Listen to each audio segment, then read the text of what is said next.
So here's the new stainless steel clutch release pivot pin. There's the old one. You can see it's quite worn on one edge. There's a clip here. I decided I might as well buy a new clip. I know, I'll just keep spending money. I think it's going to cost me about £5, but really for the sake of, I would hate to think that my clutch stopped working for the sake of a £5 spring clip. So I'm going to put a new spring clip on this, and then I'll know I'm all done. I've got a few things to order from BMW. New clutch cover bolts, the guide bush, which is the tube that the release bearing slides on the front of the gearbox, which is just here, this thing, because it's quite worn. The spring clip and 6 flywheel bolts. So I hope you can see that. That's the part number apparently for the shortened flywheel bolts. When you look in the real OEM catalogue, they show as being 25mm long. So I think they'll do the job just nicely. Here's a comparison of the old flywheel with the side by side with the new lightweight one.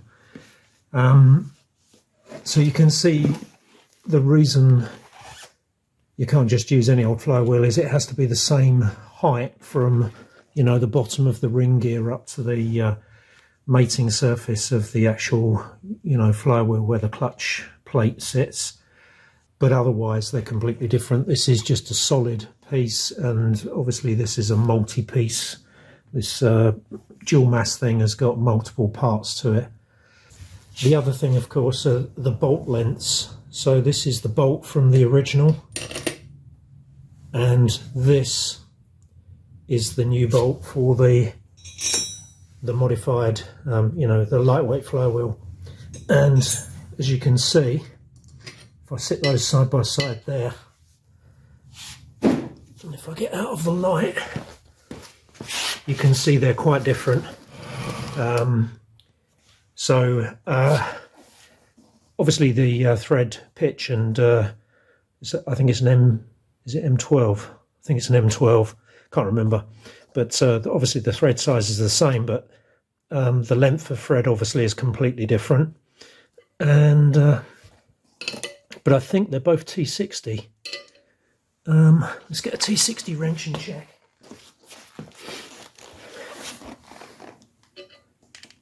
Yep. So the new one's T60 as well, so that's good. I don't have to try and hunt down a different size Torx wrench. So I'm not going to put this in today because I'm almost out of time, and I don't want to half do the job. The other thing to note is that the TTV lightweight flywheel, it seems to have, it's got an oily coating over it. So once I get it installed, I'll use I've got some isopropyl alcohol. I'll use that to clean it off to make sure that the friction surface is completely clean and with no oil. So yeah, it's good. I'm looking forward to putting it all in. Actually, certainly looks the part. It's very nicely manufactured, I have to say. The other difference of note is that on the dual mass flywheel,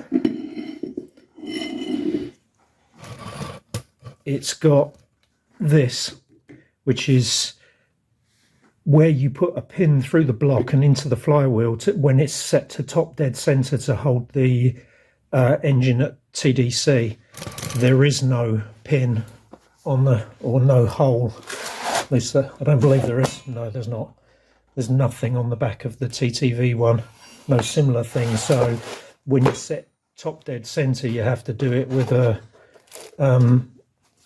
digital depth indicator or something through the plug hole.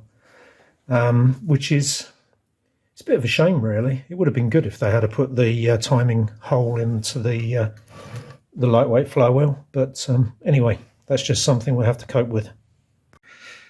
As you can see, I've reassembled the clutch release mechanism into the gearbox.